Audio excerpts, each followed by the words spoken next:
All right, good evening and welcome to the Special Board of Education meeting for the purposes of evaluation of the superintendent. It is March 22nd, 2021 at 6 p.m. We will go ahead and do a roll call. Please say present as your name is called. Linda Alderman. Present. Chris Cunningham. Present. Julie D'Andrio, present. Susan Moore. Present. She's joining us virtually. Shanda Olmsted.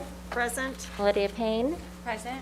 And Harold Wingert is not here yet, but I do anticipate him joining us in executive session. So we do have 6 board members present. If there's a motion to go ahead and approve tonight's agenda, So moved. is there a second? Second. All in favor, please raise your hand. That passes 6-0. Tonight's agenda is, again, just for the evaluation of the superintendent. So we will be adjourning to executive session. If somebody would like to read the recommended action statement. Okay, Madam President, I move that the board go into executive session to discuss personnel matters pursuant to the non-elected personnel exception under COMA for the purpose of evaluating the superintendent, and that the open meeting shall resume at 6. Yeah, 6:50. 6:50? At 6:50 in the boardroom. Is there a second? Second. All in favor, raise your hand. And that passes 6-0.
Is there a motion to return to regular session? So moved. Is there a second? All in favor, please raise your hand. All right, that passes. We are back in regular session. Is there a motion to adjourn the meeting? So moved.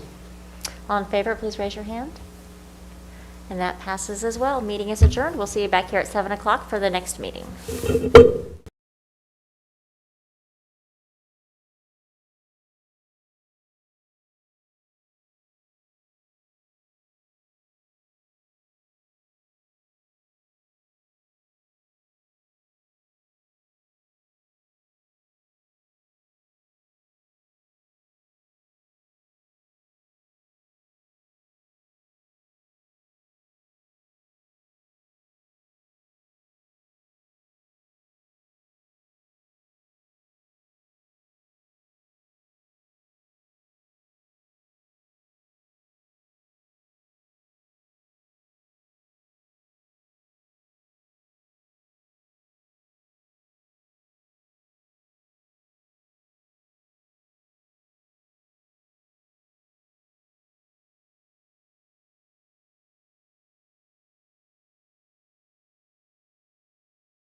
Good evening and welcome to the Board of Education meeting for USD290.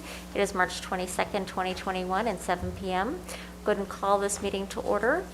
We'll do a roll call. Please say present when your name is called. Linda Alderman. Present. Chris Cunningham. Present.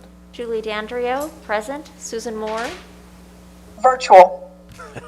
Shanda Olmsted. Present. Lydia Payne. Present. Harold Wingert. Present. We have 7 board members present. Please stand and join me in the Pledge of Allegiance. I pledge Allegiance to the flag of the United States of America and to the republic for which it stands, one nation, under God, indivisible, with liberty and justice for all. Before we approve tonight's agenda, I would like to suggest that we add an item to the consent agenda. You've all been provided information about the preschool roundup. If somebody would like to make a motion to approve tonight's agenda with that item added to the consent agenda. So moved. Second. All right, all in favor, please raise your hand. That passes 7-0. On the consent agenda tonight, we don't have anything out of the ordinary here. Contracts that we have reviewed previously and some calendar changes for 2021 that we've discussed previously. Is there a motion to approve tonight's consent agenda? So move. Is there a second? Second. Okay. All in favor, please raise your hand. And that passes 7-0 as well.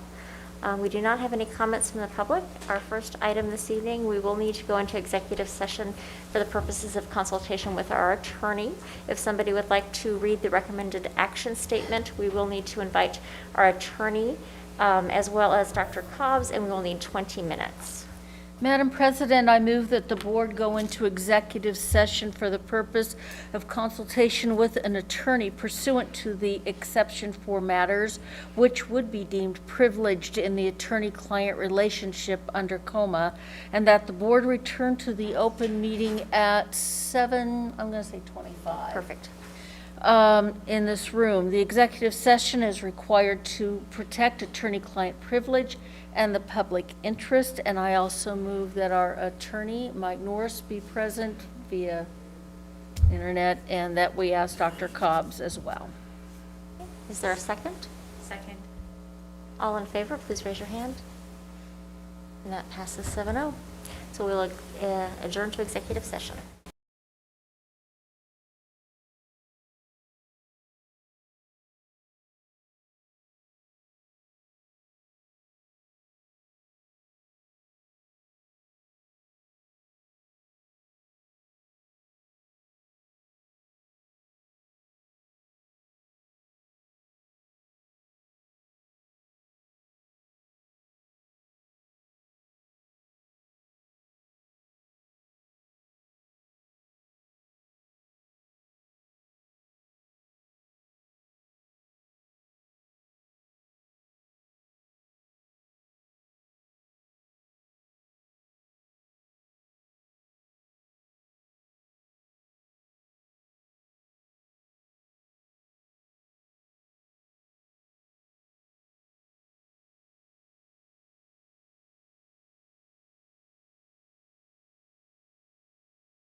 All right, we are back from executive session. Is there a motion to return to open session? So moved. Second? All in favor, please raise your hand. We don't have Susan. Oh dear. We forgot Susan. We forgot Susan. Oh my God. That I'm sorry, passes that's kinda 6-0, so we'll go ahead and return to open session. And let's wait She's briefly on a here 10-second delay. for Susan. She's going to vote yes soon.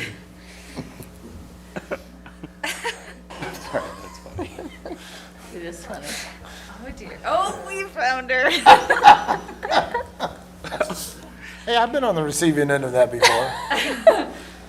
Oh. Oh dear, here she is. Is it awkward sitting up there when everybody walks out? You're like, Hey, somebody carry me? We got you back. There she All is. right. hey, welcome back, Susan. Welcome back. Glad you joined us. All right, with that, we are moving on to our next order of business. We do have this item up for action as well as discussion, and that is the conversation about returning to open meetings. Dr. Cobbs? Yeah, so we've had some conversations amongst individual board members about returning to open meetings. I know that it's been asked of me by several of you when we could actually do that and what it would take in order to be able to return to those open meetings. I know that Dr. Ransom had a conversation with both city and county commissions, I think right before the week of spring break, kind of laid out some guidelines for them, and there's certainly some discussions there with those two entities returning to open meetings as well. We're a little bit different in that we don't have a huge space for people to come in, but we also don't have a lot of people that come to our board meetings on any given night unless there's something substantial that needs to be discussed. So I wanted to do a couple of things. I reached out to KASB attorneys to determine whether or not we could limit capacity in this room given that we still had an open meeting, but we would say it's an open meeting for only 20 individuals. They indicated that there's already a capacity limit in any of our spaces based upon fire codes and other things, so COVID-19 would not diminish any of those rights, and certainly as long as we posted that we could accept up to 20 members, and that's the conversation I had with Dr. Ransom as we started talking about this space, that we could fit 20 people in our audience, socially distant and all of those things, and be able to return to an open meeting format where people could actually come to the meeting should they choose. So KASB certainly identified that we could. What Dr. Ransom indicated was that it was not unreasonable to assume or to resume open meetings with limited opportunities for people to attend, and also with the expectation that we continue the mitigation strategies that are in place, so that we continue to wear masks, we make sure that they're socially distanced, we provide hand sanitizer and those types of things. He did want to make sure that we understood that there is a conversation that's existing about a possible surge that's coming up, and if you are watching any of the news lately, you can see that nearly every state around Kansas is seeing increased COVID rates, even though Kansas, I think, for the most part, is not. So I think there's still some concern there that we don't get back to normal so quickly that we forget what has helped us keep our numbers as low as they have been, but certainly believes that we are well within the opportunity to return to a in-person meeting, given the parameters that we shared here. So my recommendation and the discussion for the board would be that we return back to an open meeting format. We limit our capacity to 20 patrons, and we make sure that we can distance them and do those things. If there are people here that would want to go beyond that capacity, then we would certainly meet them and extend the opportunity for them to watch via live format. Or have a single spokesperson for their group to come in and communicate with the board, which we've done in the past for other things as well. We will certainly continue to live stream our board meetings and do all those things so that people can watch from home. But this would be one step closer to getting us back to kind of a more normal routine within our board setup. And I would be happy to answer any questions that you might have. Would the 20 include us? No, the 7 board members would be, so it'd really be 27. Okay. Does it? One thing we could consider also is to have the administrative staff, if there was, say, 25 people who wanted to come, maybe administrative staff could take their turns coming in and out. Yeah, so, and Or I'm if glad we you had said that, to. Susan, because the idea would be that we wouldn't continue to have our admin just sit down here to watch the board meeting, that we would house them probably upstairs. When we needed them to come down to participate, we would ask them to come down. They would be here at the podium, and then they would leave when they needed to, so that we could make sure that we had as many patrons to view as we had capacity for. Shanda, did you have a question? I see you. Nope. Well, it would include everybody out here, then you're saying too. Everybody out here would be included. Milton would be included. He's got a standing ticket. So really, it would be 19 in Milton. Would anybody like to make a motion to accept this action? that's So moved. proposed? Second. All right. All in Second. Thank you. All in favor, please raise your hand. And that passes 7-0. Thank you, Dr. Cobbs. And I think you're going to stay right there for our Yep. next item. We do have an action item here as well as discussion, and that's a recommendation for remote learning for the next school year of 2021-22. Yeah, so we need to make some decisions about whether or not we want to continue remote learning into the following year.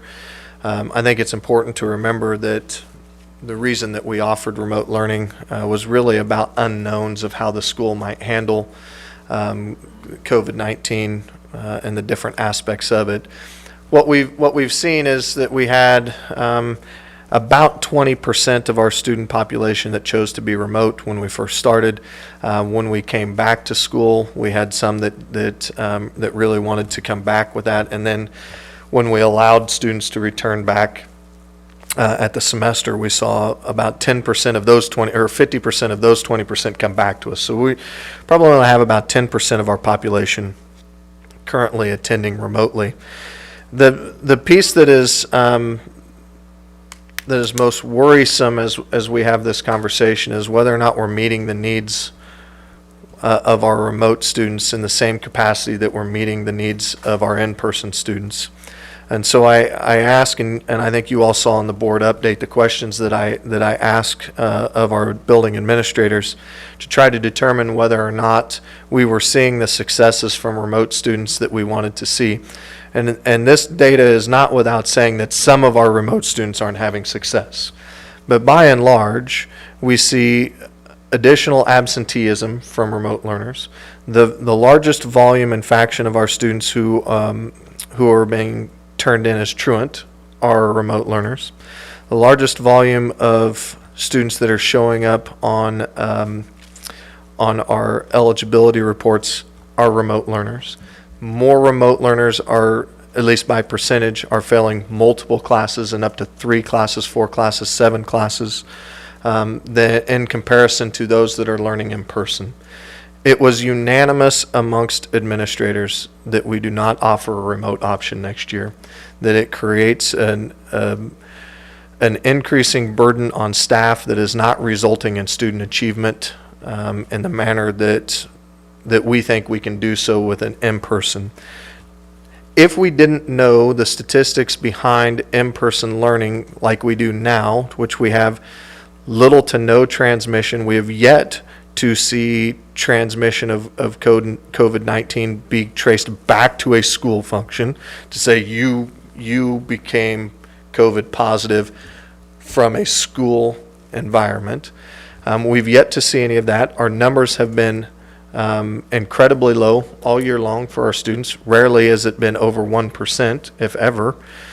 So we know that the spaces that we are providing are safe, they're sound for our students. We know historically that having students learn in person provides the best opportunity for our students to meet their achievement goals. And so subsequently, it would be my recommendation that we do not offer a remote learning opportunity for next year in the same capacity that we're offering it now. The only caveat to that would be that 6 through 12 students would still have the virtual option through the Ottawa Virtual Learning Program, which was there prior to COVID and will maintain itself as we move into the future. But 6 through 12, they would still have the opportunity for a virtual environment. It would not be remote in the same manner that it is now with remote, but the virtual option would still be there for them. It would take away the remote option for pre-K through 5 students. Any questions?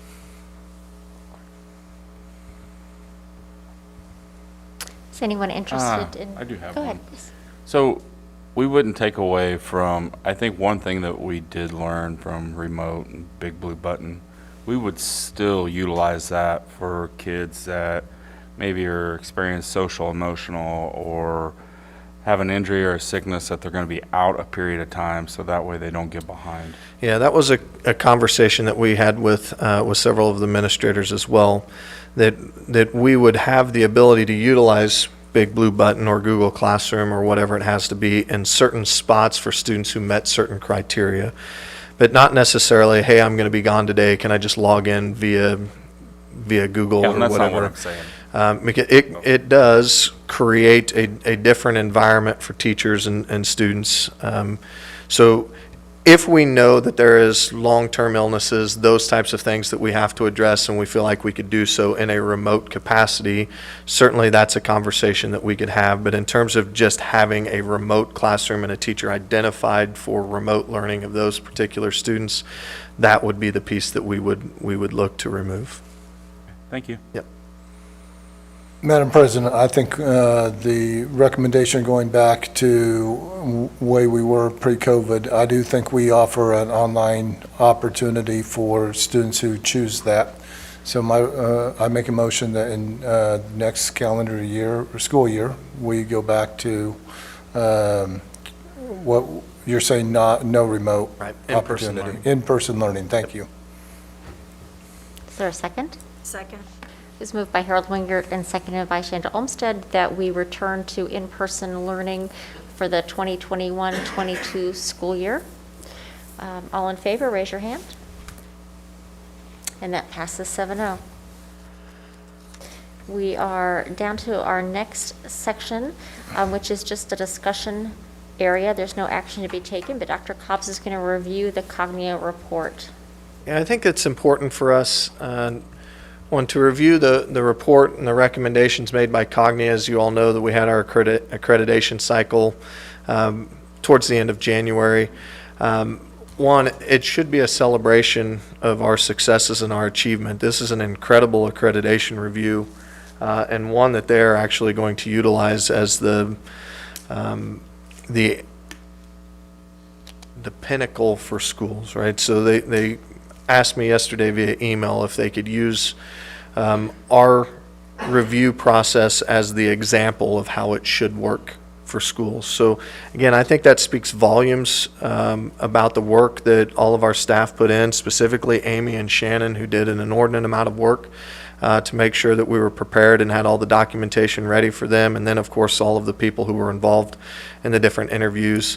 And I don't think that we can forget that 5 years of processes and learning and teaching and systems creation were all a part of what led us to this particular review. But I think that there are some pieces that we want to go through. And Dean, if you would go to page 3, I think it's important to recognize how they graded our system. If you keep going, it'll actually say page, there you go, right there. Nope, down a little bit with the colors. There you go.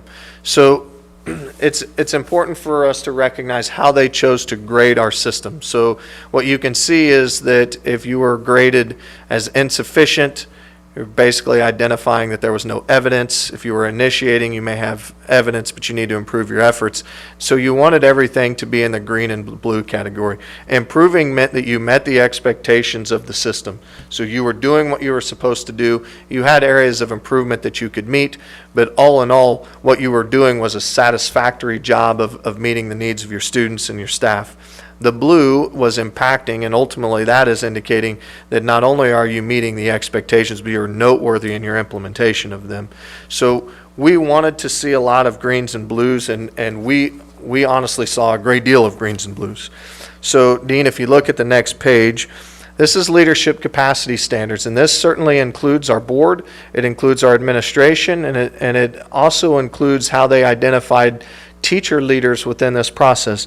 There are 11 total standards that were associated with leadership capacity, and of those 11 standards, we received the highest mark on 8 of them and satisfactory marks on 3 of them. The areas in which we were identified as improving, which is the satisfactory mark at 1.8, 1.9, and 1.10 there, are really based upon the notion, and we'll see it later in this report, that we could do a better job of two-way communication with our community. Right? And that's really what it comes down to. So communication as a whole, in terms of informing people about what's going on, Cognia would say you guys are doing a great job. Really getting people in and listening and doing some different things and allowing them to provide input is something that they said that we could improve upon, and ultimately that's why our rating there is satisfactory. But in order to get to impacting, two-way communication would be the piece. The second standard was based upon learning capacity standards. Again, there are 12 of them here, and you can read through the system to see what they're about. But again, of those 12, 9 of them were listed at the impactful stage, at the highest level. 3 of them were listed at the satisfactory level with some areas for improvement. So again, when we start looking at what that is, it's based upon assessment. And as we start breaking it down, it goes back to where we're at in terms of our scores on assessments and how we utilize our assessments, and if we really need to, and you would see this in the end, if we really need to provide all of the assessments that we do. That's really the question. But again, when you start thinking about this, they indicated that we as a district are doing a great job. We're meeting all of our students' needs. Their area for improvement was to take a look at some of those things that we're doing, see if we can't narrow the scope a little bit on that. The third one was resource capacity standards. And within this, they're talking about systems and the different things that we offer. 8 total standards in this, 7 of them listed as impactful, 1 of them listed as improving or satisfactory. So again, very high marks for our district overall, and nothing really from there that wound up in the improvement category. So that was hugely beneficial for us. I think the thing, Dean, if you scroll down one more page to the very top right there, that number right there I think is the most significant one that we saw. So within this system, and remember that Cognia is a universal universal accreditation body. It's a global entity. They accredit schools around the globe, and in order to create a systemic process, they give each of their standards a weighting, and ultimately a score is associated with each one of them. What the numbers at the top of the page indicate, the CIN 5-year IEQ range, is the average score of all accrediting schools across the globe. So the average score is somewhere between 278 and 283. USD290 score was 358. That is amazing. And I think it is something to be celebrated. The system that we have put in place here, from the board to all of our staff, to our students, to our community, everybody involved, they were incredibly impressed with how our schools are operated, how our board is run, how you participate in the processes for continual improvement, how our teachers are involved in process, how our staff is involved in process, and how our students are continuing to improve each and every year. It was a huge statement on their behalf to give us the score that we had. So we get to the point where we really want to celebrate the things that we did well. So they mentioned the very first thing, items about the board. And their statement was that the governing body, in tandem with the senior leadership team, demonstrate tremendous support for and ensure autonomy of USD 290, allowing the system to meet goals for achievement, instruction, and manage day-to-day operations effectively. I would guess that that's probably not a statement that they say about a lot of schools. What this is indicating is that the infrastructure of our system is very tight, and that we do the things that we need to do to ensure the day-to-day operations are not slowed by bureaucracy, which is an incredible statement. They went on to identify certain pieces within it. The current strategic plan is yet another example of the board's positive engagement with staff and leadership.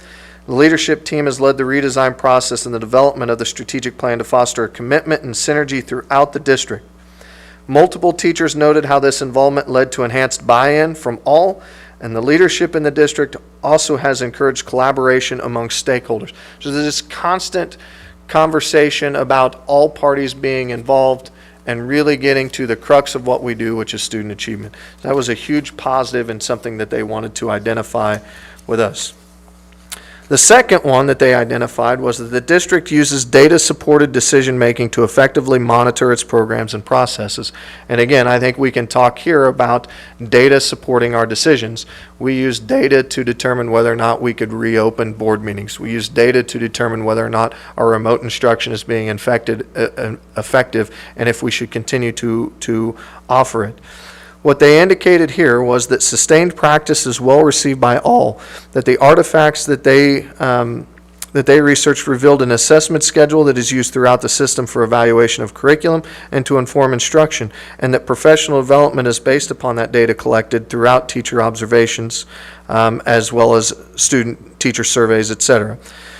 Such individual student assessment and teachers at all levels develop an individual plan for many students based on the analysis of data. It gets back to what we were talking about within the strategic plan, that each of our students should have an individual plan of study built specifically for them, and Cognia and the team that came in recognized that within their 3 days of being here. That is pretty substantial.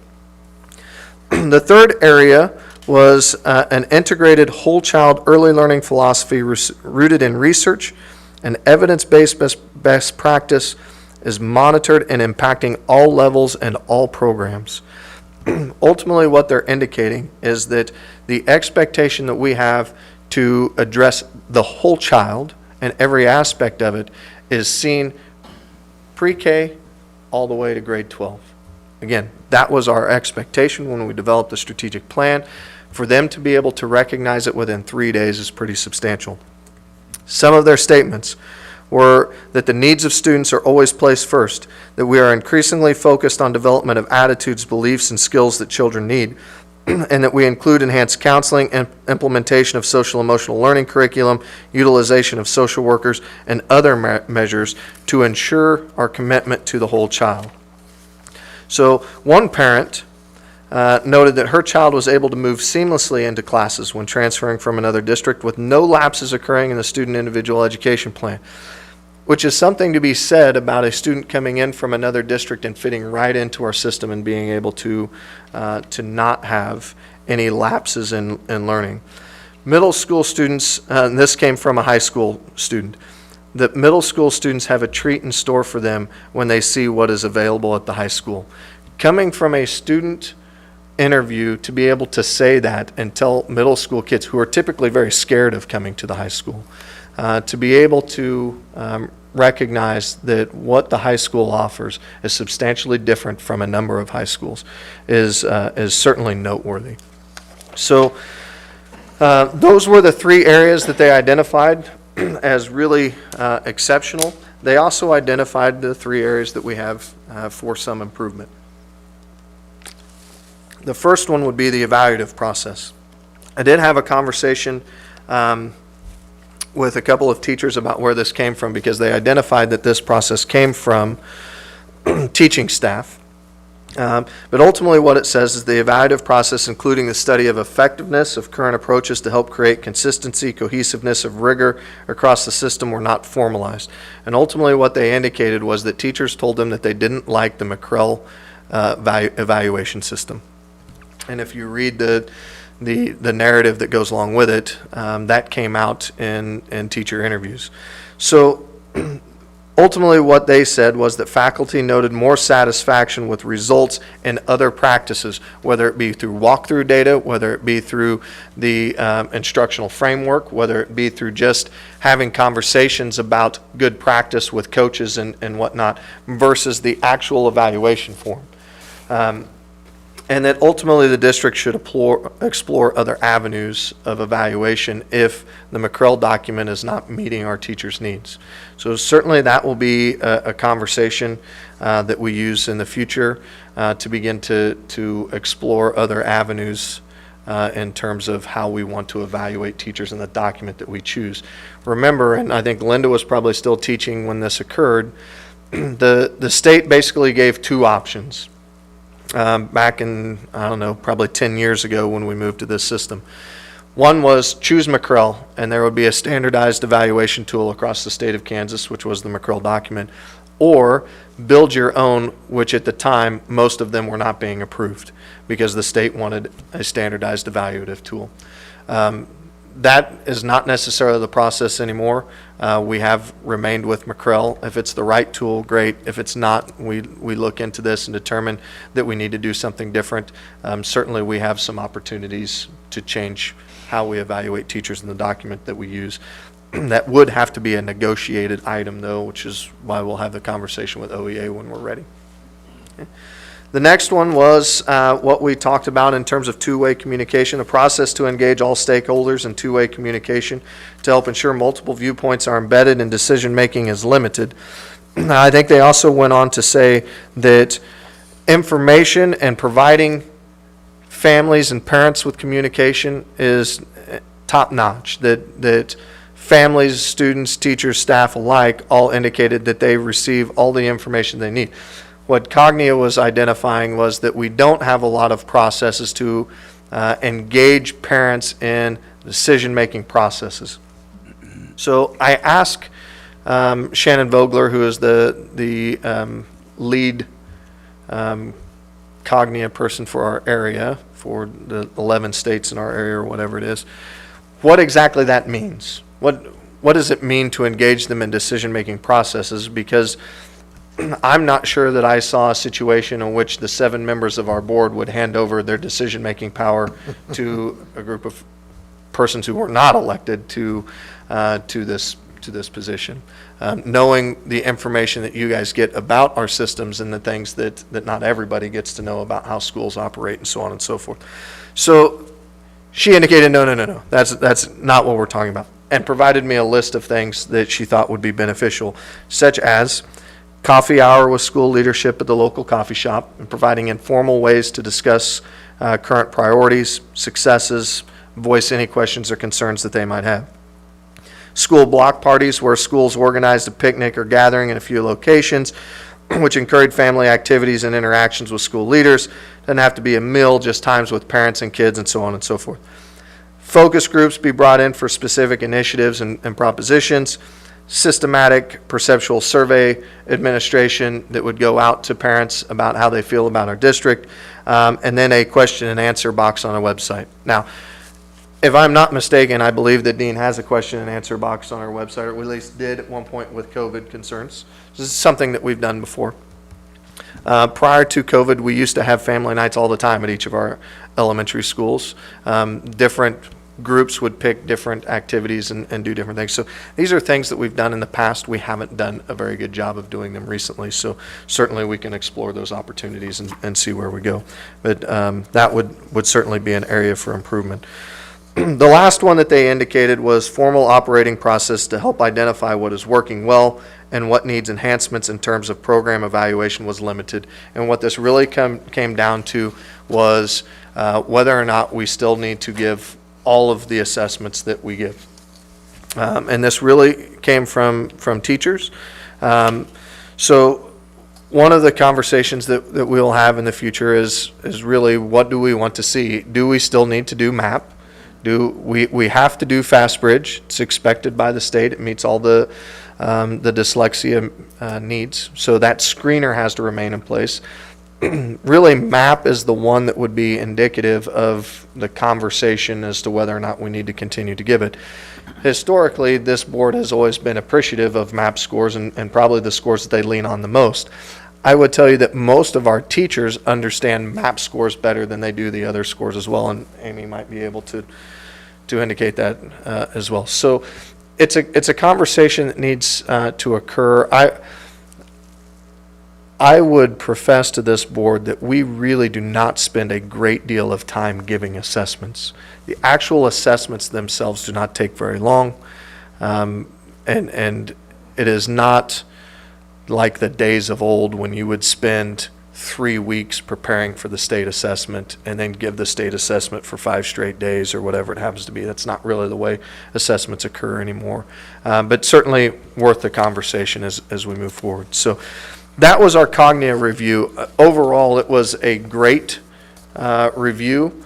Our accreditation is basically done at this point, and the recommendation has been made and passed on to the state of Kansas and is now with Akisa ARC. The understanding is that when we passed Cognia, we also passed the Kansas side of it, so don't really have any concerns there. Continue to talk with Jeanette Nobo about how that works, and she hasn't indicated any issues either. So we appreciate Cognia. We appreciate the opportunity for them to come in and provide some insight to our schools. I also very much appreciate our staff and everybody involved that makes this place a great place to work and a great place for our kids to attend and learn. And certainly our review would indicate that as well. So any questions? All right, thank you very much. Well done to everybody. I know it took a lot of work and preparation to get ready for this, and we certainly appreciate everyone's time and efforts in that as well.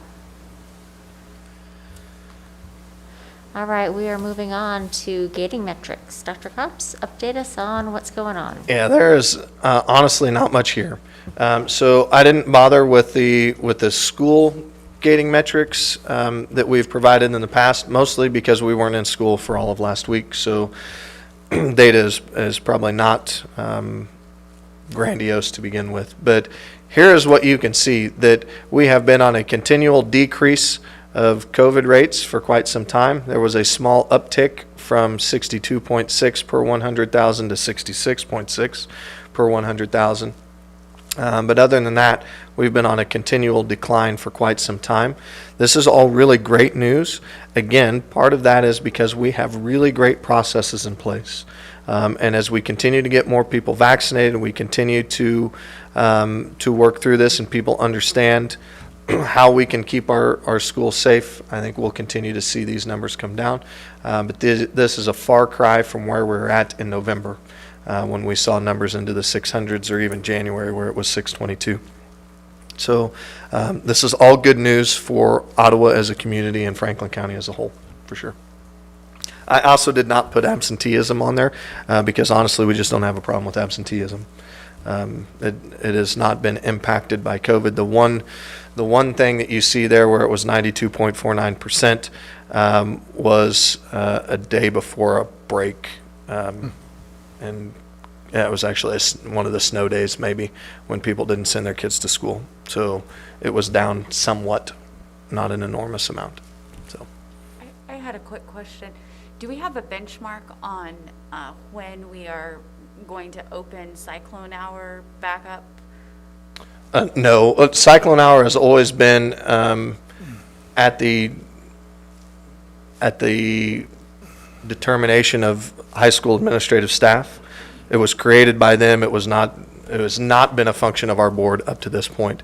So they have made determinations as to when that is intended to come back. I know that they were taking steps towards that when we left for spring break, and I would imagine that if Mrs. Whitaker were here, she could give you the entire plan as to when Cyclone Hour would come back in full session. But part of that is the kids have to do what they're supposed to do in order for Cyclone Hour to be utilized effectively. And if they can't, I don't think you're going to see an administration there that's going to put the entirety of the student body at risk because we can't get kids to do what they need to do. Okay, thank you. I just didn't know if we had one or not. No, I don't know that they're like a specific number. The reason that it's been shut down is because students weren't meeting the protocols as intended within the system. So they wouldn't distance, they wouldn't keep masks on in that area. So they moved back to a more formal process there in which those students would still have access to teachers, but not cyclone hour as it was intended. So hopefully. Just made me think of it because I was just reading the Cognia and it was talking about that and it, Yep. I'm thinking about it. So hopefully our students realize that, and that if they can follow the rules that are associated with it, then I don't know that there's any reason why cyclone hour wouldn't return to its fullest extent. Thank you. Any other questions about that before we move on? All right, we are down to personnel report. You've all been presented a personnel report. Would somebody like to make a motion that we approve said report? So moved. Second. All in favor, raise your hand. And that passes 7-0. We are down to announcements. All right, so don't forget, we've got prom walk-in and the banquet coming up on April 17th, is a few weeks away, but this will be at OHS and should be a quality environment and opportunity for our kids that they didn't get to participate in last year. So I know that Mrs. Whitaker is excited about what they put together. I think our prom sponsors are excited about what they put together. And we'll see how it goes. Eugene Field is hosting a career showcase on April the 8th. They've invited all of you to come in and kind of see what they're doing there, but each of our students has expressed an interest into a specific career, and we'll be putting together some programming based upon that career. I sent out a link to the 4th grade wax museum. I know that Mrs. O'Neill would love for you guys to get on that link and actually take a look at what they were doing there. And then, of course, negotiations training. I've heard from one of you as to whether or not you can be available next week for negotiations training. If we can do that, I'll set up the date with OEA and see if we can't do it either Monday, Tuesday, or Wednesday of next week, and try to get that on the way. So that's all I have. Did you want to mention anything about the John and Mary Kaiser Scholarship? That was pretty significant that happened, right? I think the one that probably ought to talk about it is Shanda. I mean, what an amazing scholarship. It is one of the few full ride scholarships ever given at the University of Kansas, and not one that is given every year. So what Claire accomplished is something that is probably pretty rare, certainly rare in terms of the University of Kansas, but probably pretty rare across the entire state of Kansas. It is not every day that students receive full ride scholarships to major Division I schools. And if there was any student that is deserving of a full ride scholarship, it would be Claire. She has worked her tail off. She's an amazing student, amazing kid, is going to have a great career in journalism, and we'll be excited to see which path she chooses to take as she goes down that. But the Kaiser family has been embedded in Ottawa for years and years and years, and this is just amazing to see another Ottawa kid be the recipient of such an award and a recommendation to the University of Kansas that they're going to be worth the volume of dollars that are coming their way. And it's substantial. And congratulations to Claire and the entire Olmsted family. It's an amazing accomplishment. Thank you. It's a life changer for her. Yes, it is. Yes, it is. Sure. Dr. Cobbs, if we do Monday, I just thought of this. I like my steak medium or some fried fish because that's my birthday. So Oh, just saying. Monday's your birthday. Maybe we'll try not to do it on Oh, Monday. I was just saying, I'll take free dinner. Okay, we can make sure that dinner is here. We can make sure that we provide dinner. All right, well, with that, is there a motion to adjourn tonight's meeting? So moved. Second. All in favor, raise your hand. And that passes 7-0. Okay. Awesome. Thank you.